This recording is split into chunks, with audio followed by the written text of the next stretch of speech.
You're listening to Shout It Out Loudcast. This is Brian J. Kennard, author of Sean Delaney's Hellbox, also creator of the comic book series The Villicon Chronicles. Tom and Zeus, take it away.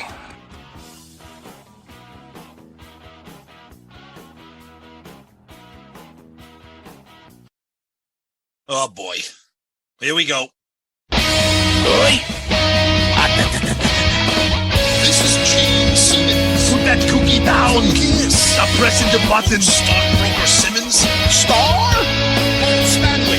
Is that what he does? Stop shouting. My name is Ace Riley. He's not what you would call a handsome man.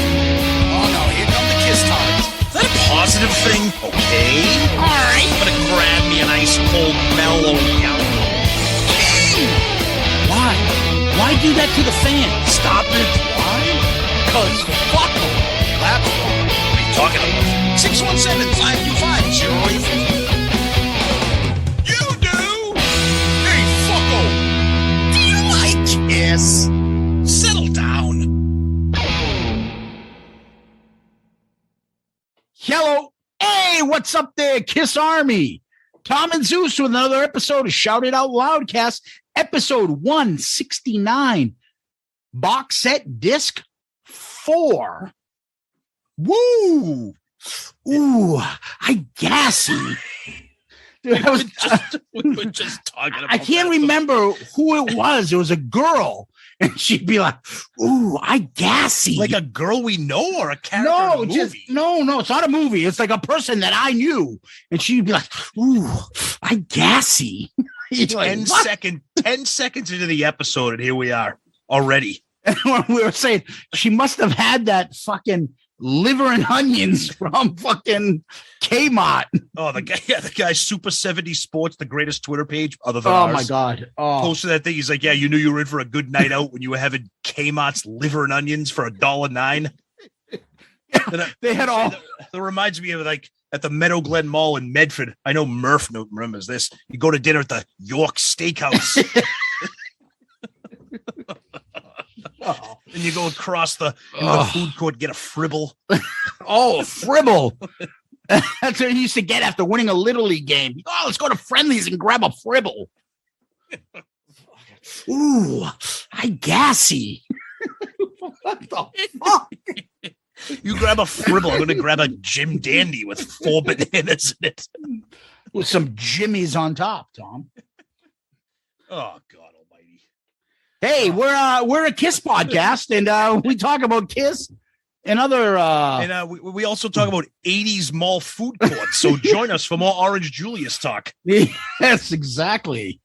Ooh, Mrs. Fields cookies in her fat ass. Ooh, Mrs. Fields cookies. Yeah. I'm gonna go pick up a 3-legged dog over at Dr. Pet after I finish my dessert. Yeah, and then I'm going to go to Record Town and buy a usually priced $12.99 CD for $19.99. All right. Well, I'm going to be at Tello's picking up some parachute pants. Yeah. And then you're going to hit over. What's the other place besides Tello's? Well, then I'm going to meet Heavy Mayo because he's going to pick up a pair of his Nike Cortez over at Chess King. Chess King. That's it. Chess King. Oh, fucking. You know he was ruling them all. Oh, absolutely. Anyways. Yeah. So last week we had a character on. His name was Roy Dam. And Oh my goodness. The feedback we got on this one. That was good. Wow. It was good. Yikes. So we tried to come up with a poll. It had a little difficulty. And we came up with what, Tom? Yeah. So obviously the topic was the Kiss Vision DVDs, bootlegs in general. So simple question. We just said, if a band is not giving fans what they want and the material is available, are you okay with the idea of bootlegs? 89% said yes. Fuck them. Well, that wasn't part of the option, but and only 11% said that's not right. Yeah, I mean, everybody said, our buddy Gerald Rosenberg. I love seeing live clips when it was shown on the commercial videotapes. I was thrilled when I found out that these entire shows were on video. I bought whatever I could find. I nearly had all of them. That's what people want. CC Storm says, to be fair, I know the amount of work and money involved in to license those videos, especially if the KISS organization doesn't own them.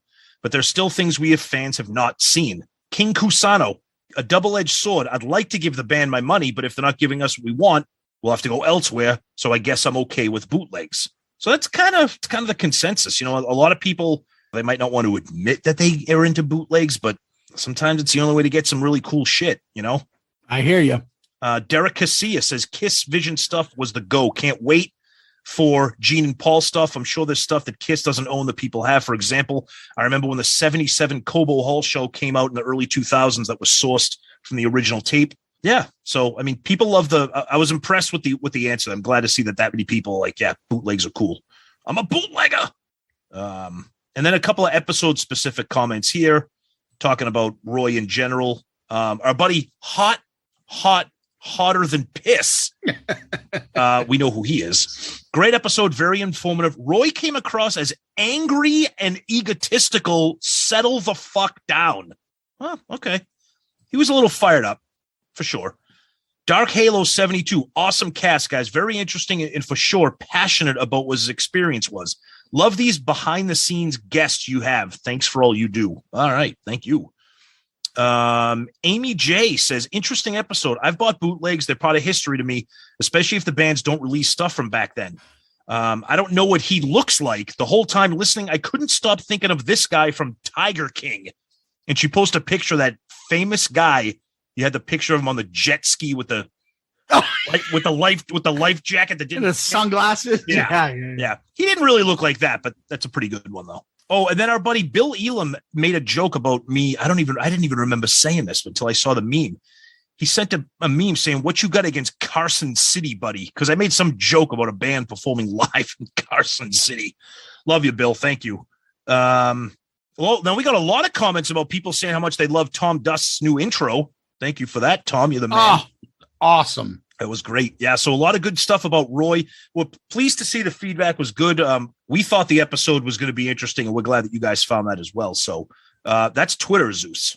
Okay. Over on the Book of Face. Yeah. Kevin Jepson. Uh-oh. Damn. This might be my all-time favorites, or at least top 5. Wow. I love bootlegs and remember Kiss Vision from the 90s conventions. And I know lots of bootleggers. I don't know Roy, but I wish I did. Gooch, well, he blocked me. LOL. But he did sell me some of his cool things in his collection. The Brandville story was pretty crazy. Keep up the great episodes. Nice. Love you, Kevin. Scott Donaldson. This was a really interesting episode, guys. Well done. Definitely a character, that's for sure. We all know that bootlegs are for fans, but there's no doubt that there are people out there just in it for money. I always found it interesting that people like Roy could film you without permission and claim it as their own. As a tribute, we were told by the band that as long as we don't make a huge amount of money living off of Kiss, then they have no problem with us. During the interview, all I could think of was Kramer's friend Brody and his feed bag. Maybe that's the answer to why he was 400 pounds. Well done. Brody. P.S. Love the new intro. That's a keeper. Nice. That's awesome. Brody. Ray Gallus. What an incredible episode. Many accusations blown away by the Brandvold section. Oh, boy. Yeah. Ryan Michael Scott Spencer Cook. Arguably your most interesting episode. Wow. Great listen. Huh. And Awesome. then Mike Murphy puts the Seinfeld clip up. I'm a bootlegger. Yeah, I love that. That's the best. Adam Nierenberg. Wow, this episode is a mind blower. His footage of Peter at the convention is legendary and important. As he's describing his story, all I'm hearing is, I am Spartacus. Nice. Interesting to hear Kiss legal wheels turning. Improper service. Come on, man. But this just confirms to me that as of right now, it's hard to be a Kiss fan. The crappy off the soundboard series, the Dubai debacle, the sinking debate. The last Kiss release I bought was Carnival of Souls on vinyl for my son's 13th birthday. Again, great episode. You guys make my Saturdays. Oh, that's awesome. Thank you. Appreciate it. Very cool. Over on our Loudcasters group page, Jason Warden. Great episode. Dude definitely is not short on confidence in stories. The one about the rat does not surprise me one bit. And the bootlegger he mentioned helped bring down was everything he said. Dude would even insult your ass because you were not buying enough. Wow. I think he may have actually been part of this group. Be interesting if he listens and responds. I know I'm an official KT. I now actually know the folks mentioned in KISS interviews. Nice. That's awesome. Cameron Johnson. Guys, I came across your pod accidentally a few months back. I've laughed and laughed my way through as much as the back catalog as I can so far and look forward to new topics with bated breath. Awesome. Love your work. Keep it up. Thank you, Cameron. That's awesome. Charles Eaton. The story provided by Roy illustrates why I'm more of a KISS fan of the fans than I am of the band. The band only cares about one thing. It's not the fans. It's the brand. Mm-hmm. The fans carry the actual KISS flag and have, in my opinion, since the mid-90s. Once they brought Peter out on stage at that acoustic convention tour, that was it. The fans took second place to the dollar signs. It's been downhill ever since for the fan. I liked them better when I didn't know as much about Paul and Gene as individuals. I'll always love the music and the band, but I'll always hate the brand. Interesting take. Yep, for sure. Paul Heater. Did he ever tell us how to say his name? Probably, but we forgot. Interesting fella. Reminds me of somebody. And he put a picture of the Simpsons the comic book guy. Yeah. I love that. Yeah. Michael Anderson. Great episode, Ma'am and George. Wow. I hope that's a typo. He was trying to spell Tom. I don't know how ma'am came out of there. And who the fuck is George? I don't either. You mentioned a cat named Michael Archer. When I heard that name, I was like, holy shit. I know this guy. Lives locally by me. He's been kicked out of all the KISS selling groups. You know the ones, Tom. Everything Roy said is accurate. P.S. Love gun. Oh, geez. Love it. Kelly Jem Blair. Another Grand Slam episode, guys. Have to agree with the horrid backing vocals on the soundboard. VA soundboard. VA Beach. Agree that Eric's vocals were lost. Either Tommy Sink's background terrible or Ferris Bueller's teacher was doing background vocals. That's the thing that we were talking. I'm glad somebody else brought that up. There's something going wrong with the backing vocals. And with the thought was maybe Eric's wasn't tracked. Yeah. Another thing a lot of people brought up too, we touched on it too, was the comparison between those instant live CDs and how good they sounded and how bad this sounded and whatever the mixing involved was. But our buddy Joey Casada chimed in and said, yeah, he was on that tour. He knew the people that were making some of those instant live CDs. They sounded great. And then this Virginia Beach off the soundboard was just a mess sonically. So I don't know. Yeah. Justin Steele. I went to KISS conventions every year in New York. I was in awe of how many shows KISS Vision had. I bought many of them. It was really a time machine for me to be able to see the original four in their prime. Mm-hmm. It was priceless. Yep. Graham Richley. Interesting guest. Well worth having him on. Love how he's so passionate about calling Gene and Paul for being greedy and not knowing when enough is enough and losing their self-respect while he is making a living leeching off of artists in the name of giving people what they want. Interesting. Everyone's got an opinion, right? Yep. Over on our Instagrams page, Tom. Yep. We have Radio Chaos. All right. This is why I love the internet. Best episode ever, mate. I had tons of KISS Vision VHS tapes in the 90s. Was amazing to hear from their creator. Well, he had some part to it, but not the tapes. He's right. It was exactly what I wanted at the time. And KISS Vision made me the KISS fan I am. Without KISS Vision, I would have forgotten about KISS. Good point. Tall Clur. Okay. I think his name is Tally Faulkner, but I'm going by the screen name. You guys never cease to amaze me. Can't wait to listen to it. Joey Cassida. Love Kiss Vision. Still watch them all the time. And then I told them, like, you and your legendary collection were mentioned. And you're like, do I get paid when you mention me? No, you don't. Sorry. We love you, buddy. Yeah. Oh, and he's going to be at Creatures Fest, too. Oh, it's going to be crazy. Yes. Yes. Yeah. On a DM on Instagram, Daniel Luna Jr. Why are all the Kiss tards fat fox? Oh, Jesus Christ. Oh. Because you are a disgusting fat body. Oh, boy. Oh. That's good. Neil Hansen on a DM. Great episode with Roy. Damn, he was awesome. I don't know which line was funnier.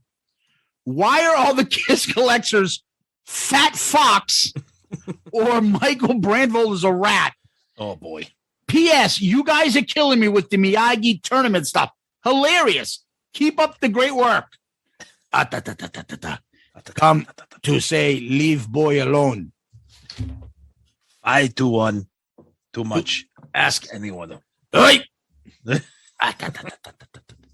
Anyways, Tom, then we're going to skip on over to YouTube. On YouTube, Mr. Antonio 2005. Yeah. It was a tough morning, and you helped me get through it by listening to this podcast and having a good laugh when I needed it most. Not only was Taylor Hawkins a monster behind the kit, some of the finest performances were done on Led Zeppelin Rock and Roll at Wembley or Cheap Trick Stiff Competition on Dave Letterman. Rest in peace, Taylor. Gonna miss you. Larger than life personality. Absolutely. Yeah, we'll cover that a little bit. Yep. Yeah. Patton Diorama got behind on the episodes, playing catch up. Just listen to the Festivus episode from last year. Ooh. Fucking hilarious. I must say, your podcast and Impractical Jokers are the two shows that make me literally laugh out loud. All right. That's awesome. Thank you. Craig Broderick, I love the new intro, guys. Yes. A couple people mentioning Taylor Hawkins, Anthony Stratus, rest in peace, of course. Yep. John Henry Thomas must be a big fan of Roy. Guess I missed how Kiss done Roy so bad. He talked about P&G greed and how it disgusts him, but yet listen to him. Hire me. Yeah. I can put away my grievances. I'm the guy. LOL. Roy, you're a person that's made money off others' talent and come across as feeling so entitled. Kiss doesn't owe you shit, dude. Ooh. Wow. All right. Yeah. Pete Staros asked, why don't you guys read my comments anymore? We love you, Pete. Sorry. Yeah. It's not going to happen every week. Yeah. We've cut back a lot of people. And, what Vinnie Vincent for president? Come on, man. There you go. We read it. Yeah, there you go. Like, just no. Montreal Voots. Yeah. Interesting, informative episode, guys. I was actually surprised, but I guess I shouldn't have been. That Kiss Legal went after guys like Damn, who probably did more to maintain a Kiss fan's interest in the band by making its concert history, especially the 70s shows, available via audio, video, bootlegs than the group itself did during the late mid-80s with their Tarzan and Trapeze videos. Great point. Yes, and your fucking English teacher would destroy you with that sentence. Yeah, holy run on. Maybe he's doing talk to text when he comments on YouTube. Just kidding you, Costa. Of course. As the makeup era became more and more a distant memory, I'm a full-fledged Kiss tard. Was so hungry to see old footage from the original four that when concerts on VHS became available on eBay, I was happily paying whatever it took to get my hands on Winterland 75, Largo 77, Auckland 80, also Extreme Close-Up, Confidential, and later the Kissology DVDs were must-haves for us, no matter the price. I wonder if Paul and Gene in the late 80s and early 90s underestimated how much typical Kiss fans wanted, and more importantly, were willing to pay for a trip back to the early days. The Kiss conventions were even more proof as to what the fans desired. Thank you guys again. You are clearly the #1 Kiss podcast, and just keep getting better and better. Wow. Thank you very much. Appreciate that. That's awesome. Yep. And that's what I got, Tom. Over to you. All right. Before we get into some emails, we got a couple people correcting something that Roy said that we didn't pick up because we're not experts in the world of DVD, platinum sales, gold sales, etc. So Roy made a statement about Kissology, going platinum, or I'm sorry, going diamond. And in CD LP sales, diamond is 10 million. Okay. In the world of DVDs and in recorded video media, it's 1 million. So diamond is 10 million when you're talking about music, and apparently it's 1 million when you're talking about video media. So we had a couple people comment on that, and thanks for correcting that. But we don't know any of that stuff. But we'll get into a couple emails. Our buddy Mike H. Fucking amazing. I hung on every word. As a longtime Kiss fan, there is not much else left that I don't already know except stuff like this, which I find incredibly interesting. Whether topics like this or other behind-the-curtain interactions with the band, I would be overjoyed to hear more shows like this. If you would have Roy on again just to tell stories, I would absolutely love it. Or anyone else that can share experiences that the average fan like me isn't normally exposed to. Thanks again, and hope you have more guests like this. All right, that's awesome. Mac B. We love Mac B and his show.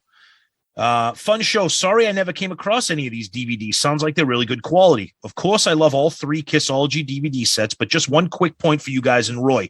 That's the thing he's talking about. About the platinum DVD sales are 100,000. They're 1 million for albums. Kind of the same thing with the diamond and all that stuff. So just another correction. But yep. Thank you, Mac. James Thompson. Oh, he comes at this from a different angle. This is good. He never holds back. I've listened every week since I discovered this podcast. Every single interview you've done has been spot on. I found your podcast due to the first interview with Eddie Trunk. This week, I would have rather spent 90 minutes with Mark St. John's cellmates. It's fucking awful. Dude, that is fucking awful. I never heard of Roy Dam before, but apparently he is the only reason Kiss continued to exist after Love Gun. Who knew? I guess it all makes sense. Kiss bombed with Phantom of the Park, so then Roy the Great came in and allowed the band to continue to sell records and tickets with his expert ability to record a concert and copy a VHS tape or something. If Roy didn't record the 95 convention show, there is no way they could have done the reunion tour. I mean, Roy didn't take credit for murdering Tupac shortly after the appearance with Kiss at the 96 Grammys, but I'm sure that big player had something to do with it. Anyway, I'm looking forward to next week's show. Thank Christ Roy Dam invented podcasts, or else I wouldn't have anything to listen to on Saturdays. Keep up the good work, guys. Wow. James Thompson nailing it with that. That's fantastic. Let me see here. We got Craig Moran. Hey guys, love the new episode. I never used to collect the Kiss Vision tapes, but I totally remember them being sold at the yearly New York, New Jersey Kiss conventions. Roy was his typical self. Not quite sure how else to put it.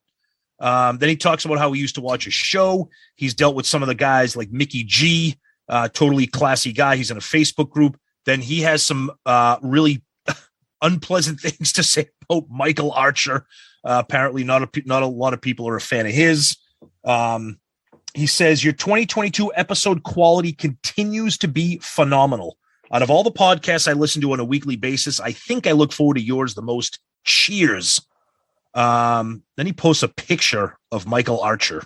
Oof, yikes. We're not going to get into that, I guess. Rush is Lee Lifeson Peart. Damn, what a show. The only podcast that could have had this unique type of episode. Kiss Vision kept Kiss alive and kept our interest in our band. It was the only way we could see the core four, the most visual rock band ever. Roy could not have been on any other show and be as raw about his history. There are no Kiss tushy rubs on SIOL, and this is why he was perfect to tell his story to you guys. Great idea getting Roy on. Great stuff. Love that. Awesome. Thank you. And we got a really great email from our buddy Wes Beach of the Plasmatics. Wes always checks in. Hey guys, man, that may have been your finest podcast and guest to date. The only guest who could top that would be one of the original four members. As a longtime bootleg bootleg collector and aficionado Roy's stories and enthusiasm for what he does was riveting, and learn the inside scoop on the murky world of the bootleggers I totally missed the boat on, the Kiss Vision DVDs. So I have a lot of catching up to do, but I do have quite a number of the VHS ones, as well as the Ace Vision ones in the collection. Oh, I didn't know those existed. Interesting to hear his battles with Kiss and his competitors, and was a side of the story we haven't heard before. Interesting also to hear of his dealings with your fellow podcasters.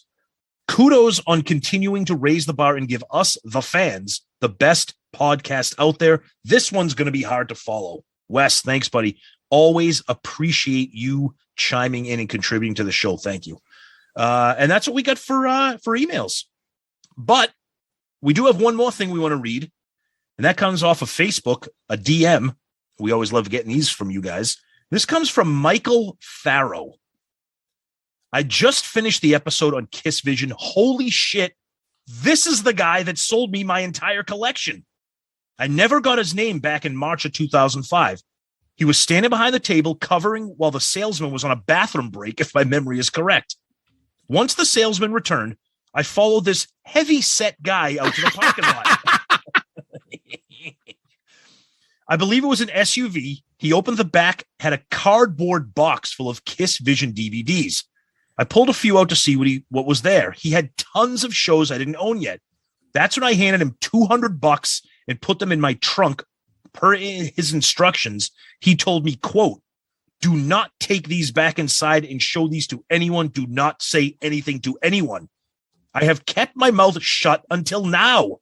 That was one of the greatest jackpot finds in my years of being a Kiss fan. Thank you, Roy. Damn. I have enjoyed these ever since. Now I need Sonic Boom up to the 2022 tours on Kiss Vision. Roy, thanks for helping get that story told. Tom and Zeus. Michael Farrell, that is amazing. Not only a great message, but a personal story involving one of our guests. And for that, Michael Farrell, you are our comment of the week. Good answer. Good answer. I like the way you think. I'm going to be watching you. Woo! Great job, Michael. He's Amazing. He's a two-timer, Tom. A two-timer? Was he get his own theme now himself? He's two-timer. So, Tom, what we do next is we give a shout-out to all our wonderful people at Patreon. Our Patreon family keeps growing. James Gorham, thank you for joining, and you are our newest Patreon member. Woo! Thanks for coming on board. We really appreciate it. Tip of the hat to James and all of our Patreon subscribers and members. We can't thank you enough. We got a lot of stuff coming your way, as you can see. We're not sitting back on resting on our laurels. We're actually plowing ahead. We got a lot of new stuff coming your way, and we're really excited about what we got going. And the Patreon people are in on the ground floor. They get to hear some stuff a little bit before everybody else. They get some trinkets, some souvenirs, novelties, and party tricks. And we have a great little family that's been created. And they're obviously part of our March Madness, End of the Road Madness tournament. They had a big role in that. They'll have a big role coming up after my selection in the next couple of days on ARC. They will be picking the next ARC album again. That's right. So they'll be part of that. And then we got our beer social we're going to be doing with the Demon Crew coming up as well. Mm-hmm. So we got a lot of stuff coming up with Patreon people. You want to get involved? Come on in. Check us out. The Patreon link is on our awesome new website, which we always encourage you guys to take a look. You can go to Patreon, the app. You can go to patreon.com. You look under creator. You look for Shout Out Loudcast. You find us. Take a look. We have 4 different tiers. Anyone you want to join and see if anything interests you. If you want to, come on board. We love you. And, we would love to have you on board and join the family and fun. So thank you to James and thank you to all our Patreon members. We really, really appreciate it. Yep. James Gorham, you're the best. Thank you so much for joining the family. We appreciate it. And to everybody else, who's been part of the Patreon family. It's a huge, huge help. We say that every week, and we can't thank you guys enough. And as Zeus stated, tons of fun stuff coming up for everybody in Patreon, especially those demon tier people. We're going to be getting on a live stream with you guys and hanging out, shooting the shit, talking Kiss, talking end of the road madness tournament, all that good stuff. But the big thing will be coming up, in a month or so when it's ARC's Patreon pick, and everybody gets a hand in that. So it's an exciting time to jump in and be part of our Patreon family. So we thank you guys so much. Check us out at patreon.com or download the app and look for us. And again, James Gorham, thank you for joining the family this week. Tom, what we do next is we go over to Kiss World. What's going on over there? All right. Our buddy Gene Simmons was a guest on the Adam Carolla show. Typical Gene. We love talking to him. He had a couple things to say about Ace and Peter, which was a little interesting. He said, "We have Tommy Thayer and Eric Singer, who've been with us for 20 years. We've been around almost half a century, and we are quitting very soon. But Tommy and Eric show up on time. They're appreciative, professional. No drugs, no booze, nothing. And I can't say the same thing about," I always want to shut my mouth. That's Gene saying that. "Ace, who I love to this day, and Peter. They were every bit as important as Paul and I forming the band, but not everybody has the DNA to run a marathon. Some people are shooting stars. They look great for a short time, and then bye-bye." Why can he not resist that? Why? Is it a way to just be like, yeah, they're not coming on the end of the road? Or is it just like a reflex that you just can't not talk about Ace and Peter all the time? No one asked him. Yeah, I think it's just fucking the reflex. That's what they do. Him and Paul, they have the message. And we heard it in the feedback we just got. Brand. Stick to the brand. Protect the brand. It's them. They're the ones who are fuck ups. It's not us. Brand. Yep. That's what it is. Yeah. And then the other big news in the world of rock music, which, huge, shocking to say the least.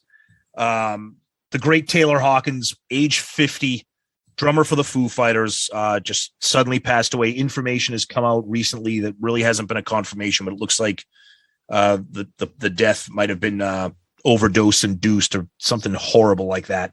But the members of Kiss all came out and gave their heartfelt condolences. Everybody did. I was shocked to see every single person in the rock music, even people in the pop music environment, coming out and giving their condolences. What a shock. You guys listen to the show, you know how much I love the Foo Fighters, and I rave about Taylor's ability as a drummer. So that was just a really tough thing for me to wake up Saturday morning and see that. So, but it was nice to see some really heartfelt condolences.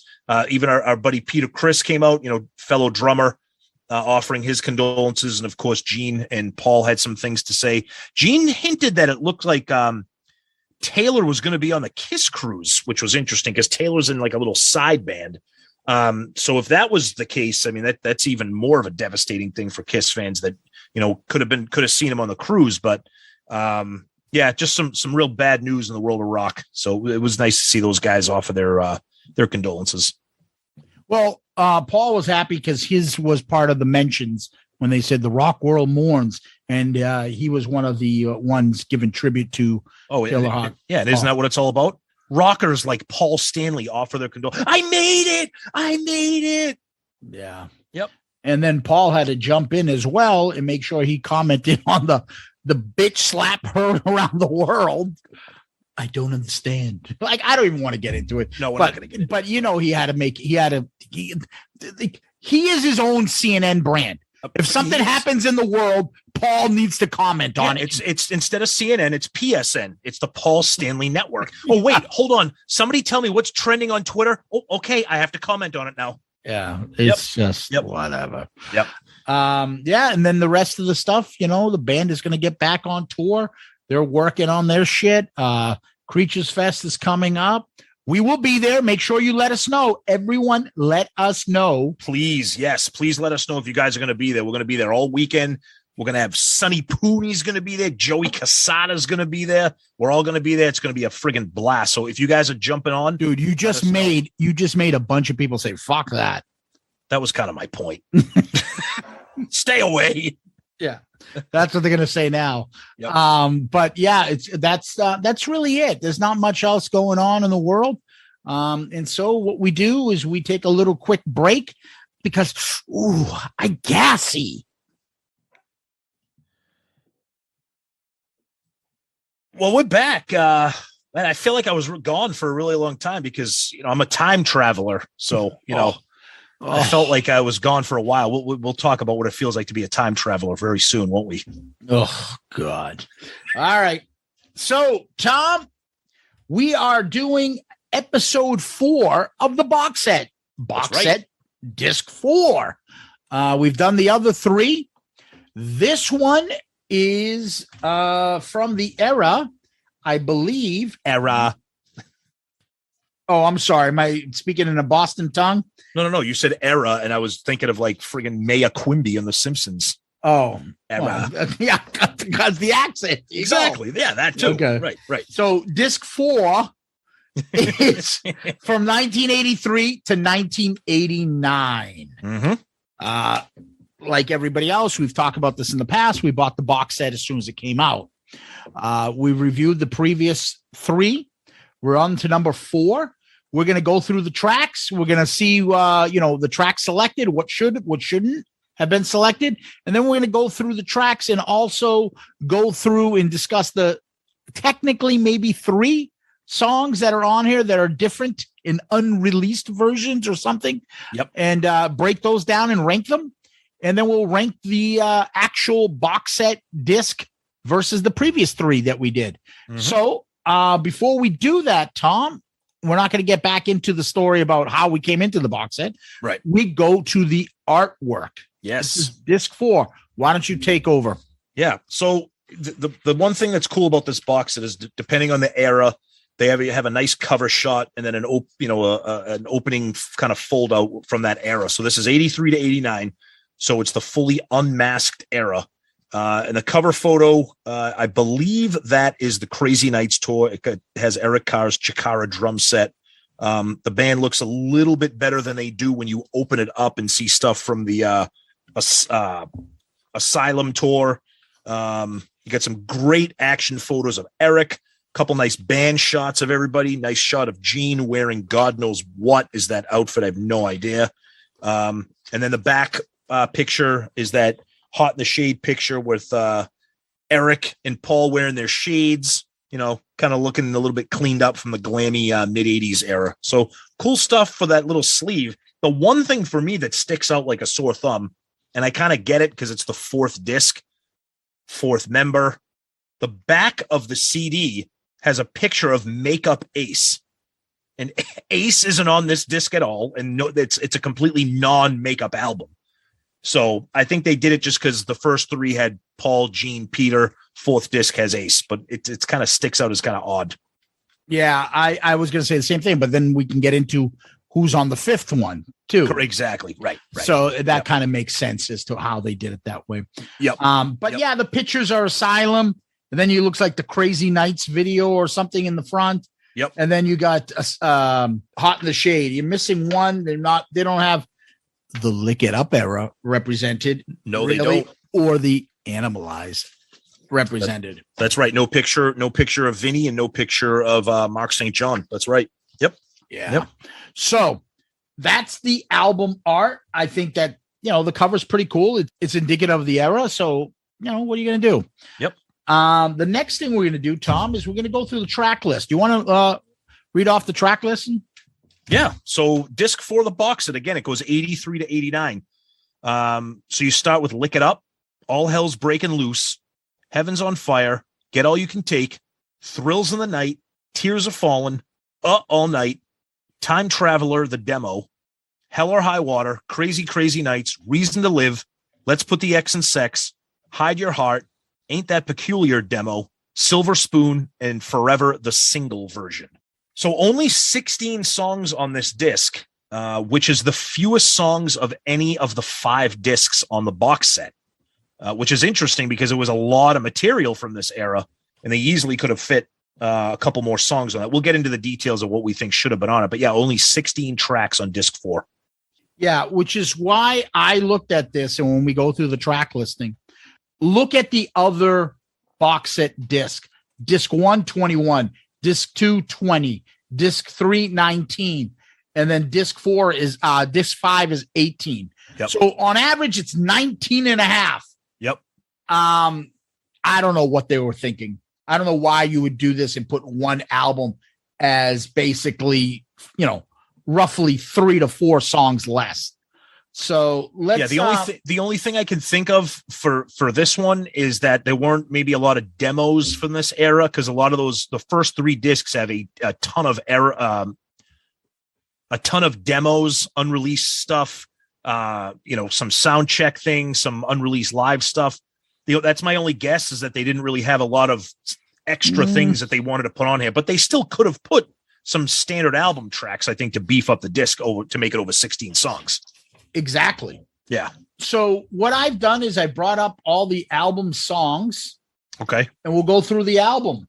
All right.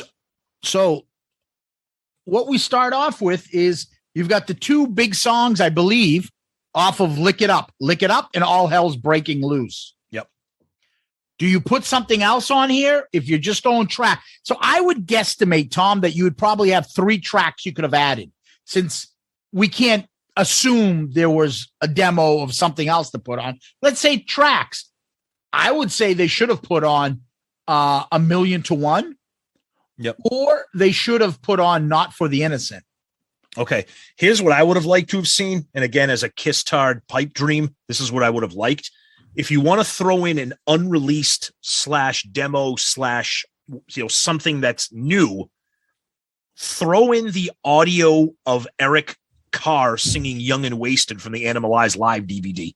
Throw that in on here and just say unreleased live performance or something, just to make it extra. Because Young and Wasted, I love that song. I think it's one of the best songs in the album, and everybody loves the Eric Carr version of him singing it on Animalized live. It would have been something nice. And they did that with the other 3 discs. They threw some really unique unreleased stuff in there. So I think that would have been good. But other than that, I think A Million to One was probably the song that should have been on there. Yeah, I think it would give it more credibility as why every Kiss fan thinks it's one of the best deep cuts, and you can see the brilliance of Paul on that one track. Yep. The only thing I would say to you, Tom, is the live stuff that are put on the previous discs are all stuff that were there before, like a Live 2 or even Unplugged. Yep. They don't really have any, random live version. Right. With the exception being out of nowhere, Talk to Me Live. Right. So if they could, that's what I mean. If they did that to Talk to Me, they could have pulled something off that Animalized live, but who knows? Maybe they didn't want to put an audio version of that because they know that not half, I'd say the majority of the appeal of that video is the visual aspect of the band. There is no official Animalized release live audio. Sense. Right. Yeah. Audio, so, yeah. And if they're going to go down that avenue, I mean, you do have that I Want You sound check from disc 2. Right. That's the closest, I guess. But I don't know. Yep. Regardless, I think we're almost at a consensus here that A Million to One should be a song that should have been included. Yeah. It's just surprising to me that only 2 songs from that album were on there. Yeah. Especially when you only have 16 tracks, you can obviously fit one. Yeah, exactly. Yep. So then they go to the next couple tracks. You're going off Animalized, Heaven's on Fire, Get All You Can Take, and Thrills in the Night. So you go to 3 tracks from Animalized. God bless Animalized, but how the fuck do you have 3 tracks from Animalized and only have 2 from Lick It Up? Yeah, I'm with you on that. These are the 3 tracks that you would expect to see this. These are the 3 tracks that got the most play from this album, whether it's live performance or just in terms of quote unquote the fan favorites. For me personally, I would have liked to have seen I've Had Enough. I know people laugh at it, but I love Burn Bitch Burn. But I could see why it's Heaven's on Fire is obviously going to be there, and Get All You Can Take and Thrills in the Night are kind of those second tier quote unquote album cuts off that album. So that doesn't surprise me. But like you said, what does surprise me is 3 off of Animalize. Yeah, and the other part too is if you notice, Tom, I'm looking at it, and you can go even further. 5 songs, no Gene songs. Well, okay. What are they hinting at? Okay, let's talk about that because I was going to save that for the end. But let's talk about that now. That's not an accident that there's 16 songs on this disc. One of them has a Gene vocal. One of them has an Eric vocal. The other 14 are Paul songs, and that's Paul's way of saying, motherfuckers, I kept this band alive in the 80s. Yes. Yep. But we've had this discussion. There are a lot of deep cut Gene Good tracks in this era. Dude, we have discussed this so many times. One of the most underrated things about Kiss in the 80s are the Gene songs.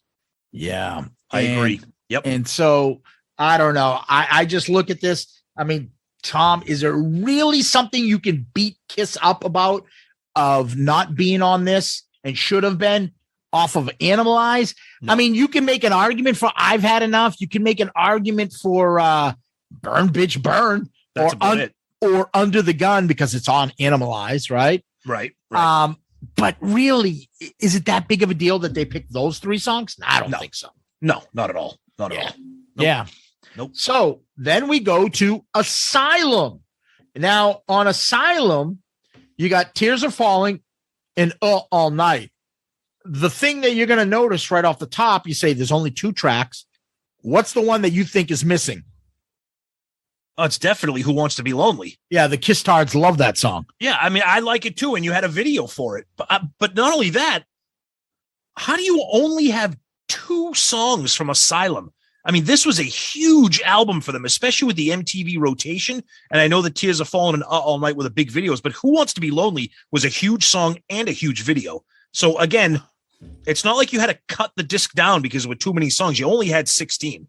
So yeah. This might have been the biggest surprise for me was only 2 tracks off of Asylum. I would have loved to seen Secretly Cruel on there. Oh, yeah. But they're not doing that. No. They're not putting a deep cut by them on there. Well, 2 tracks. Who Wants to Be Lonely is clearly missing on that. Yeah, agreed. Yep, and I it agree. sticks out. So yep, I agree. Go down the list, Tom. Now we're getting into the first track that is a demo, and that's this song. Tom, your thoughts? Yeah, that's Time Traveler, which is a demo. I think the original title of that was Paul Stanley and the Temple of Doom. Settle the fuck down with your traveling across the sands of time. Look, the song is a cross between something off the Miami Vice soundtrack, the St. Elmo's Fire song, Man in Motion. I mean, it's just the drum machine, the keys. Paul's vocals sound good for the time. We say this all the time. I'm glad it's here because it's unique. It's nowhere else to be found. I'm not going to tell you it's a good song because I actually think it's quite an awful song. So Time Travel was originally written and recorded. It was material for another album that was going to come out around 87, 88. It was shelved in favor of smashes, thrashes, and hits. It was never officially released. It's been around in bootleg recordings, et cetera, et cetera. But one of the songs from that project was Time Traveler. So you could clearly tell it's from that era. Very, very thick on keyboards, thick on the drum machine. It's not a great song, right, Zeus? It's not a great song. It's not a great song. It's a fucking horrendous song. Yeah. That song sucks. It's fucking brutal. The only thing positive I can say about it would be if you put a gun to my head and made me say something positive about it, I would say maybe the bridge into the chorus is fucking horrific. It's it's horrible. What have I said about Paul Stanley choruses when he starts doing? You're in the cycle circles, and I'm a time traveler. And dude, it's Paul Stanley in the Elvis matinee harem scarum. Yeah, and he's gonna cut into fucking Little Egypt or Kismet from Elvis, like Paul Stanley in the Chamber of Secrets. Yeah, fucking relax. And Paul Stanley and Alibaba and the 40 Thieves, whatever the fuck it's called. It is so horrendously stupid. It's The drum machine, I think the thing that frustrates me more, the drum machine. Like, and it's got like the, it's not even, it's just bad. Dude. Move over, fucking World Without Heroes. Easy as it seems, fucking Shandy. We may have a new cellar dweller. This song is fucking horrendous. Wait a minute. This is worse than Shandy? I don't know. News. I don't know. Breaking news alert, SIOL network. I don't know. This song is so stupid. It sucks and it's stupid. Hold on. Are you trying to tell me that you don't like it when somebody says you're the sweat on my back? You don't think that's a good lyric? The sands of time, like what is Settle this? down, Prince of Persia. We get it.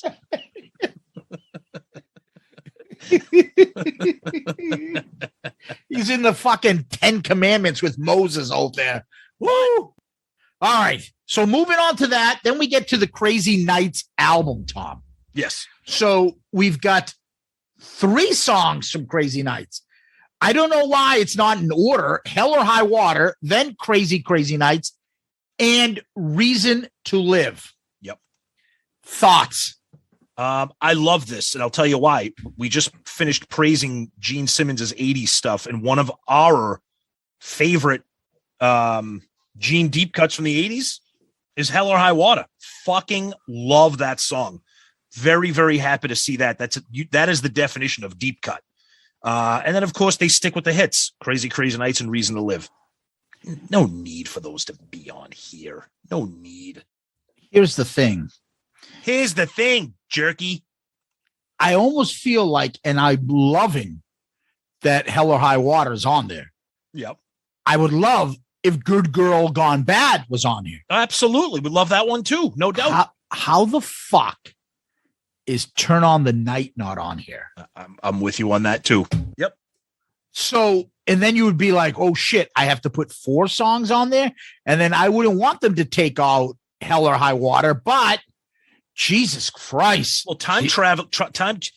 Jesus Christ, Mikey. Jesus Christ. Let's get them now. Hit them now while we got the muscle. Oh, but Time Travelers technically falls into the Crazy Nights family because it was a demo kind of for that. So you got maybe 3.5/4 Crazy Nights tracks on there. And 2 of them, you don't need. I mean, I get it. They were videos. They were quote unquote hits, which is why I give them credit for throwing Hell or High Water on there. But nah. Yeah. No. I can't believe Turn on the Night is not there. I know. I'm with you. So we move on to Smashes, Thrashes, and Hits, and they put on Let's Put the X in Sex, but they don't add the other video, You Make Me Rock Hard. Yeah, why not? Why not put both of them on there? It's just an extra song. It was an original track from that compilation. Why not put them both on here?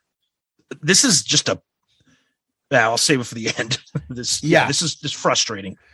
So you at least Let's Put the X's in there, and it should be. Yeah. Video and obviously the song itself kicks ass. So then we go to the last album that's represented, and that's Hot in the Shade. So we will skip the obvious one that was the demo. So they go with Hide Your Heart, Silver Spoon, and Forever. Tom, go first. Hide Your Heart's an obvious. That was a huge hit for them with the video. Forever, obviously, huge hit with the video. Thrilled to see one of our all-time favorite Paul Stanley deep cuts. We praise Silver Spoon as being part of that trifecta of Silver Spoon, King of Hearts, You Love Me to Hate You. We love Silver Spoon. So that was a pleasant surprise to see that on here. And then they throw the demo on that we'll talk about. Yeah. No rise to it. Nope. Why not? Why they put out so much material during this era? Why not make this a 2021 song disc? Easily could have done it because these were all singles and videos. Yeah. So here's the thing too. I know that Ain't That Peculiar, and we'll get to that. Yeah. do you put the actual Eric Carr song, the only one he sang in there, and put Little Caesar? I don't mind the demo because I like demos. I like seeing the origin. No, of course. I'm saying, would it work if you had the demo and the original? I don't. Oh, you mean both?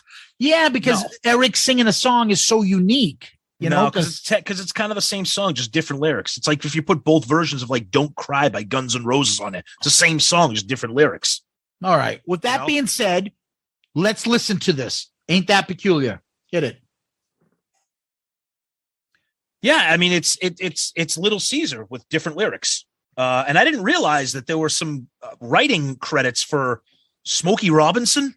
I had no idea. That's true? Apparently, did you know that? Yep. Yeah. I mean that's your genre. You're a big fan of that era of music. I had no idea about that. So you're looking at Ain't That Peculiar because it's a Marvin Gaye track. And that's why I always say when you talk about rock and roll and musical genius, Smokey Robinson is a musical, never mind his voice, which is incredible, or that he danced, but he was part of the producers and the writers in that assembly line of talent that Motown and Barry Gordy was putting out. And he was writing all these fucking songs and things. Just the songs that he wrote for people would have put him in the Hall of Fame and get a zillionaire. Never mind his own musical career, like writing fucking this and writing also My Girl. He's a genius, off the charts genius. But getting back to this song, I am thankful that they took these lyrics and came up with Little Caesar. Absolutely. I love Little Caesar. I think Little Caesar's lyrics are fucking kick-ass. I love the fight in the lyrics and the way that Eric sings and emphasizes the words in the song. I think he does a great job. It's a very underrated track. And it's a go-to track for me. I actually like Little Caesar. Me too. I just wish the production on fucking Hot in the Shade, we get a remastered version so we can hear a better version of it. Yeah. Yeah, and in the box set book that comes along with this, Gene has an interesting quote. He says, he thought it might be better if some of the lyrics for Ain't Peculiar were changed so that Eric could sing more about himself, who he was, how he felt, where he came from, and so on. He says, in the same way that I can talk about Unholier God of Thunder, Eric can certainly talk about being, quote, Little Caesar. Yeah, that was going to be his theme. Yeah, exactly. The God of Thunder, the Little Caesar, and all that. It's a great song. It is a good song. Yeah, the Little Italian. Yeah, Paul Caravello. I know a little Italian, and he's right over there. Love it. Yeah, and then on the box set they put Forever, but they put single version, and we kind of did a little listening test here. Can't figure it out. I think the single version is shorter by a couple seconds. That might be it. I don't get it. Yeah. It sounds the same to me. Yep. So maybe somebody can tell me what the difference is. But of course, Forever is going to be there. For an album that has 15 tracks on it, it's interesting that they only put 4. Ain't That Peculiar / Little Caesar. It's the ones that you expect. Hide Your Heart, Forever. I like the demo with Eric Carr. I think that's great. This is why you buy a box set. Thrilled to see a favorite deep cut, Silver Spoon. I don't know. Maybe asking for a 5th song on here is probably a lot. And I don't know what could have been on here. Maybe Rise to It or another Gene track. I can't stand Cadillac Dreams. I think the song is horrible, but maybe throw that on there or Betrayed. But Gene definitely gets the short end of the stick on this disc. Yeah, Gene having one song on this is insane. Yeah. But what are you going to do? So I look at this, Tom. We look at this album, and I say there's 16 tracks. Let's say fuck this 19 and a half. Say 4 tracks. What would you put on the 4 tracks? What 4 tracks would I put on? Okay. Mm-hmm. I would probably throw on A Million to One or Young and Wasted off of Lick It Up. Okay. Off of Animalize, I would throw in I've Had Enough. Off of Asylum, probably Who Wants to Be Lonely. That would be my 3rd. And then my 4th, I would probably. I think you're already at 4.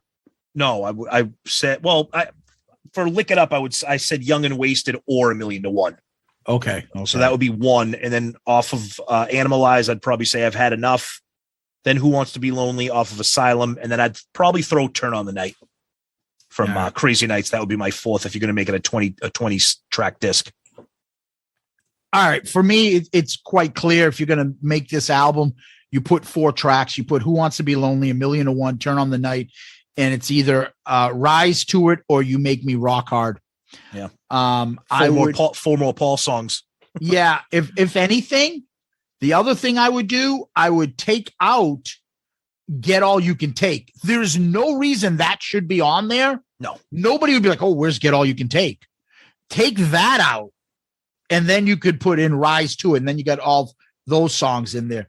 And then, Hell or High Water, you're like, oh, I want to put a Gene deep cut. That makes sense. But everything else is makes sense to be there. Even Silver Spoon, I like it. Yeah. But over not having You Make Me Rock Hard or Rise to It, a video song, I don't see it. And I think you could have really thrown in a Gene deep cut off of Lick It Up, because he does some pretty good demon stuff vocally on that album. You have Not for the Innocent. Where's that? That's not there. I know you have Fits Like a Glove was a concert staple. Yeah, right. Well, actually, that was the next one I was going to say, and I kind of tripped over my tongue there for a minute. But yeah, you could say Not for the Innocent should be there. Fits Like a Glove, because they played it. You're right. I mean, even if you really want to go deep, throw in friggin' Dance All Over Your Face or something on the 8th Day. The point of these box sets are not to fill it with songs that you've heard a million times and that are easily accessible. It's to mix it up. In this disc, they just really didn't do a good job of that. No. Is it like really bad? Like some of the compilations you described? I don't think so. But, they could have done this a little bit better. So, Tom, what we do after that, we rank the tracks. So if you rank the 3 different unique tracks, you got Forever, technically single version. You've got Time Traveler, and then you've got Ain't That Peculiar. How do you rank them? Well, the last song, of course, is Time Traveler. Are you sure? I'm definitely positive. And then Forever's the better song, but I've heard it, so that's going to be number 2. I'm putting Ain't That Peculiar there as number 1 just because it's unique and it's different, and I love Eric Carr's vocals. Okay. So for me, number 1, I still love the song Forever. Forever is number 1. Ain't That Peculiar, I just think it's a worse version of a song that I already like. And there's already 2 versions on this box set, demo versions of 2 songs that are even better than the originals. And that's You're All That I Want and Mr. Speed. I like those. This is one that it's not the same song, but I think it's a worse version. Yep. So I'll put that number 2. And I don't know, from here to what's the furthest part of the fucking globe from us? Yeah. Across the sands of time. Yeah. Throw that as number 3. Well, here's another interesting thing real quick. So I'm looking at this disc and I'm like, oh, this disc reminds me of another disc that I'm sure we all own. And that is the Best of Kiss Volume 2, the Millennium Collection. I'm not going to really get into too many details. That album has 12 tracks and it covers the band in the 80s. Okay. 10 of those songs this disc came out 3 years after the box set. Okay. 10 of those 12 songs are 10 of the 16 songs on this box set disc. Lick It Up, All Hell's Breaking Loose, Heaven's on Fire, Thrills in the Night, Tears Are Falling, All Night, Crazy Nights, Reason to Live, Hide Your Heart Forever. It's almost the exact disc 4 box set. Wow. So I just thought that was interesting that you're really not getting anything different between the 2. Wow. Yep. Yeah. Yep. Interesting. Yep. Well, Tom, we've ranked these things in the past. Yes, we have. Last time we ranked these, I believe you had the same as me. Okay. You had disc 2 as number 1, disc 3 as number 2, and disc 1 in last place. Okay. Where are you putting disc 4? Last. Can I finish my thought? I'm sorry. Where are you putting disc 4 in last? I'm sorry. No, that's fine. And it's not that it's a bad disc, and it's not that I don't love these songs, but it's just, It's those other discs offer a ton of unique things, and this one just doesn't. Yeah. Where are you going to get those Wicked Lester demos?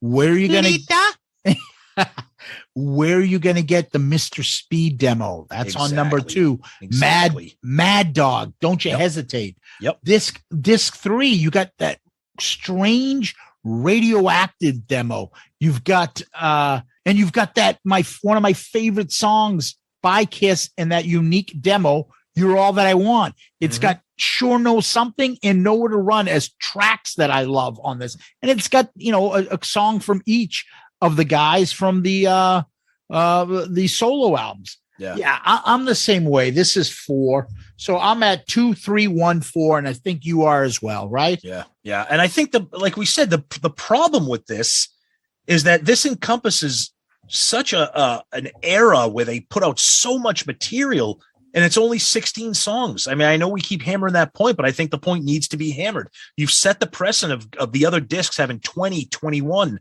and you kind of shortchange us here on this one. And I just think it's, I don't know, not happy about that. I think this could have been an opportunity. I already said it about maybe throwing the Eric Carr Young and Waste off of Animalize, but a lot of people bitch about not having a live album from this era.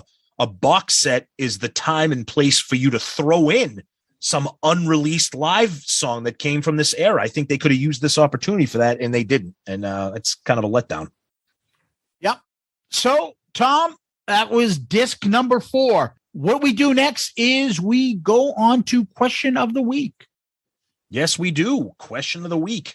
And it's brought to you by our great sponsor, Fusion Tech Data and Electric, and our great friend, listener, and patron, Joe Decker, is part of Fusion Tech. And this week's question of the week is brought to you by them. Fusion Tech is a recognized communications contractor specializing in the construction, splicing, testing, and documentation of all types of fiber optic networks. Along with that, Fusion Tech Electric can service all of your electrical construction needs, commercial, industrial, and utility, as well as electrical substation work and all UPS and DC power plant installation. Fusion Tech currently operates throughout the 5 boroughs of New York City, as well as New Jersey and the tri-state area, providing union labor with IBEW Local 3 in New York City and IBEW Local 164 and Local 102 in New Jersey. For more information about Fusion Tech, please visit them on their website at www.fusiontech-llc.com or call them directly at 973-650-1357. Yeah, our buddy Joe Decker. Please, he's an awesome Kiss Army member, Loudcaster, and a favorite of ours on our Patreon. And his company kicks ass. So all your electrical and data needs, especially in the tri-state area, I believe the company's actually expanding. Mm-hmm. So find out if that's something you're looking into. Go give those guys a call. Joe Decker and Fusion Tech. Absolutely. And our question of the week comes from our good friend, Murph. Ooh, that's right. And it's very topical. And this is why we love Murph. Because everybody this week is talking about the Will Smith, Chris Rock slap. Oh. So Murph wants to know, what member of Kiss would slap another member of Kiss, and what would be the reason for it, Zeus? Peter would slap Paul because Paul disrespected Gigi or something. Okay. That's a nice, quick answer. For me, when I think of slap, first of all, a man slapping a man is one of the least masculine things you could do. You can act like a man. Exactly. So that being said, Vinnie Vincent is going to be the one doing the slapping. Okay. Ooh. Oh, yeah. And I think he's going to slap Gene. And I think he's going to slap Gene just because of the way that Gene, the way he talks about him in those videos. You know, he's the man, you know, hand him the keys to the kingdom and he'll hang himself and all that stuff. I think Vinny, you know, he's like, motherfucker, I wrote some of these great songs for you. I wrote Unholy for you, one of your biggest songs of your entire career.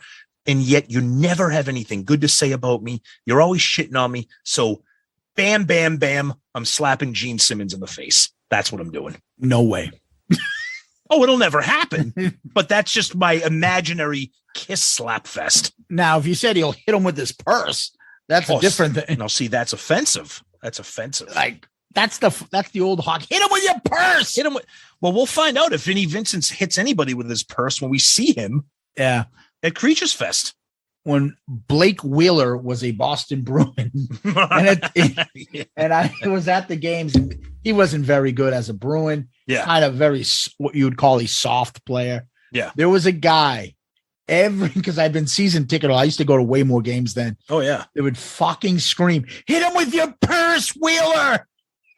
every time. Jesus Christ. Like, all right, we get it. You don't like him, but he's on our team. Hit him with your purse, Wheeler. Oh my God, it was ridiculous. Love it. Love it. Yeah. Anyways, thanks for the question, Murph.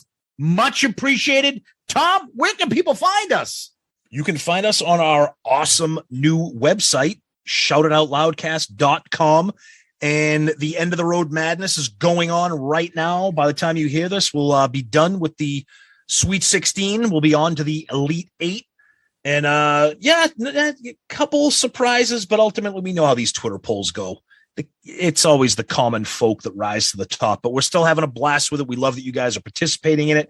Check us out at shoutitoutloudcast.com for everything involved in the show, the episodes, the polls, the tournament, rankings, et cetera, et cetera. And that's not just for Shout Out Loudcast stuff. That's also for all of our album review crew stuff and our Zeppelin Chronicles stuff, which, believe me, we have not forgotten about that. It's coming soon, so stick around. We know Zeppelin fans are hungry for Led Zeppelin 2 review. It's coming. And you can also send us emails. We love the emails at shoutitoutloudcast@gmail.com. Please send us your emails. As you know, we love to read them. Please do that. And of course, very active on all the social media, Twitter, Facebook, Instagram. Please comment, tag us, take pictures, whatever. Please keep us involved. We want to be part of this together. We have been. And you can send us DMs too on all of those. And we're also part of the great Pantheon podcast network of shows. Tons of great shows. We're proud to be part of that family. And as we mentioned earlier in the show, our wonderful Patreon family, speaking of families, Patreon. And our newest member, James Gorham, Spaceman Tier. Thank you for joining. We love that. And thank you to all of our Patreon members. So you guys are the best. Thank you. And if you're looking for some kick-ass, awesome Shout It Out Loudcast gear, go to our website at shoutitoutloudcast.com and click on the merch link. It'll take you there to get some awesome stuff, t-shirts, hats, whatever. And if you do end up getting some Shout It Out Loudcast gear, please send us pictures of you wearing it out in public, being proud to be a Loudcaster. Please do that. We've gotten a few of those pictures and they're awesome. So thank you. Please check that out. Yeah, we're happy to put those on our website. So just let us know. You got to give us your permission before we can do that. So I always say DM us on Twitter, Facebook, Instagram. A lot of those things, as you know, we go over and we discuss those and talk about them on the air. And they're usually the best. We had a real nice one, too, from one of our best recently from our buddy on Patreon, Mark Ibrahim. And Mark, you're in our thoughts, man. You rock. Absolutely, and yes. hope the show can give you some laughs, man. Thank you. Absolutely. Also, please subscribe to our YouTube channel. And you guys have been doing it. And what I've noticed is a lot of our longtime listeners are finally subscribing. Do it, guys. It really helps us. And I was asking us to something seems like not too long ago for 500. We're almost at 6. Let's get there, guys. Go on to YouTube, subscribe to us, and please, the comments there and the activity there, it's like a little mini Shout It Out Loudcast family over there with a bunch of characters. So that's obviously awesome. And then you can always go on and give us one of those 5-star child reviews on Spotify, Apple iTunes, and in addition, there's Good Pods. That's another one that's a new company that you can listen to our podcast. You can leave reviews on Good Pods. Podchaser's another. Facebook. Anywhere you can leave a 5-star child review, we'd appreciate it. It helps us move us up the food chain, gets us in front of more eyes. And that's always a big help to us. And we always know that we have a great group of Loudcasters there to support us and we thank you for that. I always like to leave you with the email, and that is shoutitoutloudcast@gmail.com. Shoutitoutloudcast@gmail.com. And now I'm going to always end on our website, shoutitoutloudcast.com, where you can get everything you can ever imagine about Shout It Out Loudcast. All our episode, the information. You'll see the awesome little thing that we created, and that is we have spoilers, whether you want to read the spoilers and see where we rank stuff, or you want to hide the spoilers so you're not, seeing something for the first time before you listen to the episode.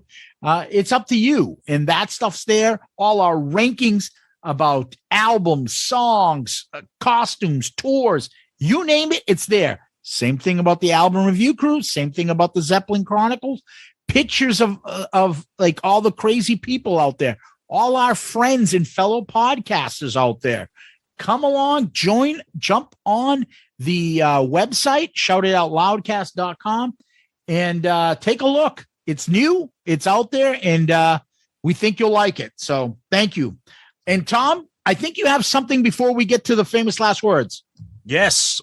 Speaking of 5-star child reviews, we got a great one. This comes from Vineyard Haven, one of the best Kiss podcasts. Shout It Out Loudcast is an excellent podcast for all things Kiss. Tom and Zeus are entertaining and fun to listen to. They cover the good, the bad, and the ugly, and you find out so much more about Kiss. In addition to that, they also review other artists and bands aside from Kiss. I highly recommend this podcast. Vineyard Haven, you are awesome. Thank you so much for that 5-star review, taking the time to write that. We appreciate that more than you know. Thank you so much. That is awesome. Awesome, man. We love those. Please keep those things coming, and we can't thank you enough. Tom, famous last words. And the circle's complete, and my lips find their home. I'm returning to you like the wind kisses stone.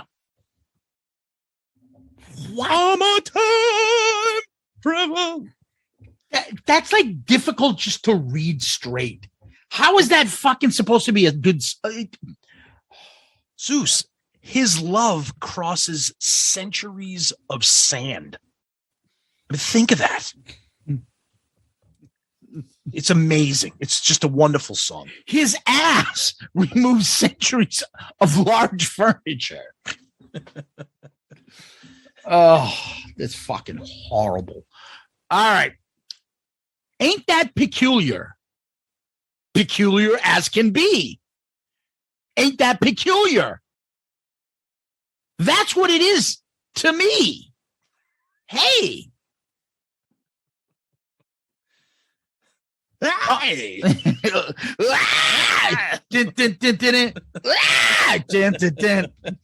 makes me think of the Big Show, right? It makes me think of the Big Show, and it makes me think of Apollo Creed's last 5 minutes on Earth. Yeah. And I love that Rocky documentary. He wasn't in fight shape. He was in dance shape or whatever it was. Exactly. Well, Tom, thank you. Loudcasters, thank you. Kiss Army, thank you. Guys, you're the best. Thank you so much. Our Patreon members, Loudcasters, everybody, you guys are the best. Thank you so much. Zeus, as always, thank you. Peace out, Girl Scout.